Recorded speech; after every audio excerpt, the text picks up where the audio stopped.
Alright, so if you clicked on this video, then you are a lot like me and you have been thinking about getting a Ruroc, whatever, how you pronounce it. I think it's officially pronounced Ruroc helmet, and that's what I have in this package.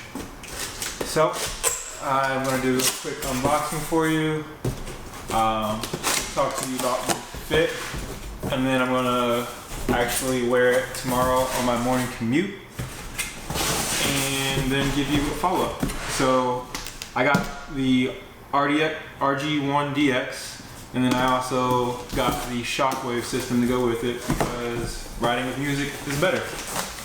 So it's that and that. Let me grab a knife real quick, be right back.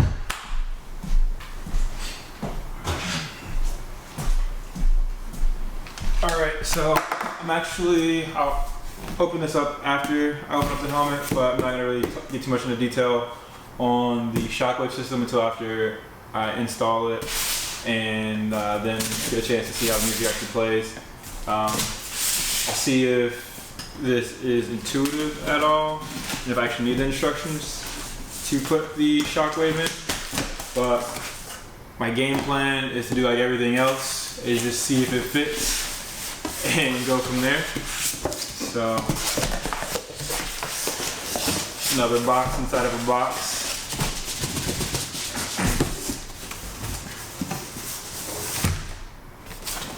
Very nice box. Protection re-engineered, Ruroc logo. Very nice gold colored band right here.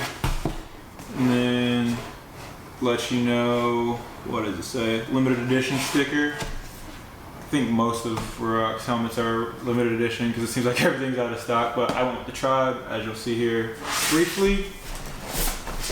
And another fancy box with a sleeve on it. Bam, side to side. Get up in here. I'm actually gonna let you guys see the helmet before I actually get a chance to see it, because I care. So, bam,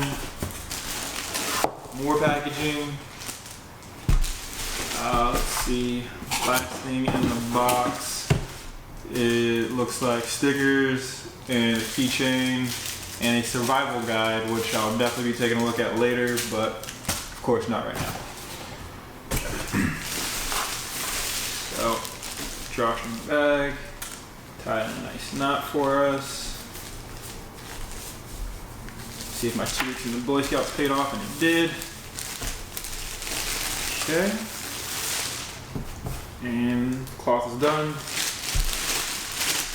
More plastic to go to the landfill. And another nice soft case. I'm actually gonna leave this here. Wow. Oops. It's a matte white finish, and then the Tribe graphics are also matte. And it has like an airbrush look to it, but it's obviously not airbrush when you get a chance to look at it up close. It almost looks like a sticker was applied, just like a solid matte white finish helmet. And the padding on the sides looks really good. Got all this. Let's see how it fits on the head real quick.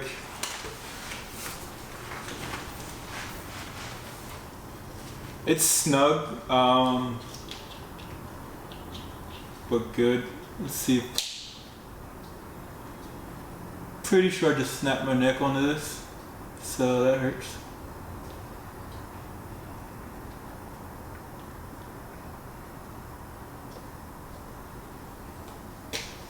Yeah, so I definitely need to loosen this up a little bit because I'm pretty sure I just got my skin on that. But for those of you who don't readily have a tape measure available, if you plan on getting one of these, I went with the XL because I have a big head.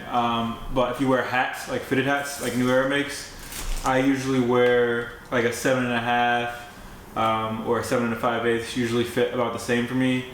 And this extra large is basically exactly what I needed. I know I'm not a medium I ride a motorcycle also, so I usually wear larges or extra large in those. So I knew this would be about the same, but again, if you don't have that background, if you do wear fitted hats like New Era makes, I typically wear 7.5, 7.5/8. Both of those usually fit me about the same, and that's about how this feels on my head. Let's see if we can figure out how to do this fancy face mask. Okay, so just looking at it right here, it looks like, okay, there's little buttons here for releases so it stays in. Smart. Put it back on my head. Not gonna strap it up this time to avoid pinching my skin for the second time in one video. And let's see if I can find these. Bam, locked into place. I like that noise, so you know you're good. Oh, too easy, right? Too easy. So I don't really notice the super restriction of visibility that a lot of people will talk about just yet, but I also haven't put the goggles on, so let's go ahead and open up the goggles too. Hopefully you can hear me. If the audio quality is bad, I'll just talk over it, do a voiceover. But let's see if we get these goggles on, if that changes at all.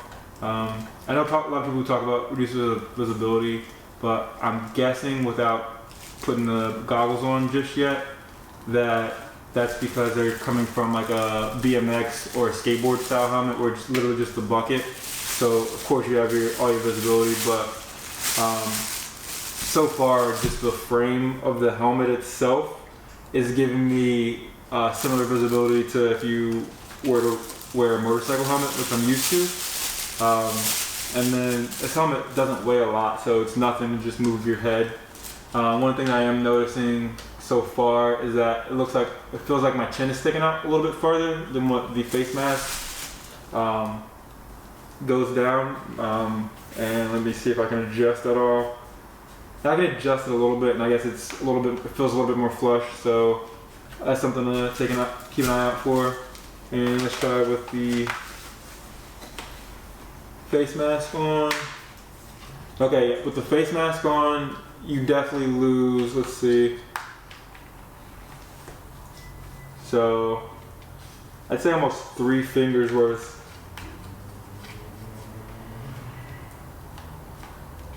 Yeah, you lose about 3 to 4 fingers, depending on the size of your fingers, worth of visibility. So, that is something to keep in mind if you do decide to go this route. Is that you definitely do lose some side visibility, but you know, again, as previously stated, it's a light helmet. As long as you're having neck issues going on, you should be able to look, you know, left and right, quick glance behind you, what have you. Let's see if I can take this off fairly easily or not. Okay, yeah, that wasn't bad at all. So, fun fact, apparently you only need one side off to pop your face out of there. Doesn't want to seat very well though, but clean some of this mess up a little bit. Leave that here, and then while I still have your attention, go ahead and open up the Shockwave system real quick. It says it fits all sizes other than the small. Small is the only thing not listed, but again, I got an extra large, so not my problem. Maybe check the website if you do have a smaller head and see if there is a special one that fits for you guys. And then also something to consider is, I know that they have Asian size helmets. Still don't know what that means. I haven't looked it up. I know I'm not Asian, so I didn't really bother to look into that sizing. I'm assuming that it runs a little bit smaller, but that's just a guess or a shot in the dark on that. So again, clamshell game, box inside of a box.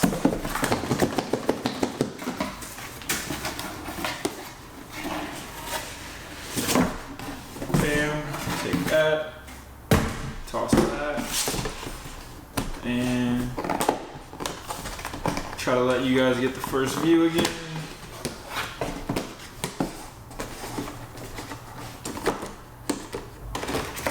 Shockwave card and instructions, and here's the Shockwave. So just a quick try I'm gonna see if I can figure it out, but I'm not optimistic, if I'm gonna be completely honest with you. I'm usually good at the block game is what I like to call it, but this does not look very intuitive. So yeah, I am not gonna waste your time and try to do this on camera yet. After I figure it out and get comfortable with it, if you want, I can definitely make an install video for the Shockwave system and give you guys a quick run through. That way you don't have to stumble through it like I'm going to here in a minute. But I will get back to you after I have had a chance to ride with this. I'm going to actually ride my new Bamboo GTR to work tomorrow, and I'm going to wear this to protect myself during that commute. And I'll give you an update on how I feel about the helmet, about its sizing, some more insight on the view issue, or however you want to define that, as well as just my overall opinion of what I think of the Ruroc system as a whole and this helmet. But the design is pretty sweet. I think Ruroc's hands down probably leading the game as far as helmet fashion goes, and safety fashion, whatever you want to call it. But let's see how it holds up on my first ride, and I will cut to that here.